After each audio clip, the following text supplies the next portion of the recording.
Today we're going to discuss some ways you can modify your straight punch so you're less likely to bend your wrist and injure it. Now, all of our beginners, when they're first taught how to do a straight punch, they all know the usual stuff. Hit with your two large knuckles, keep your wrist straight, wrap your wrist, wear appropriate gloves, etc., etc. But one thing a lot of beginners don't realize is that if you adjust the positioning of your fist when you do your straight punches, it's also going to help out a lot.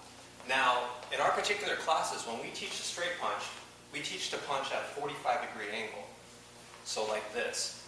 And I think this is really a great idea from Krav Maga because it kind of gives you the best of both worlds in that it allows you to rotate your hand, but it allows you to keep your fist very vertical, so the chances of you injuring your wrist are minimized.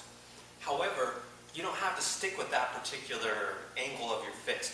What I tell beginners, if they're routinely having trouble getting their wrist bent back when they're throwing a punch just because maybe they're new to punching or they have a previous injury and their wrist is really weak, is I actually suggest to them that they throw their straight punches with a vertical fist. So if you notice, thumb up in this position. Now the downside of punching this way is that you won't get as much power, but the chances of you injuring your wrist and bending it back will be minimized. So until they become more consistent with their straight punches, I suggest they practice this way, and then as they become more consistent throwing these punches and not getting their wrist bent back, they can gradually start turning it over and over, going all the way to the 45-degree angle. And then eventually you can even practice throwing your punch at a horizontal fist position like this.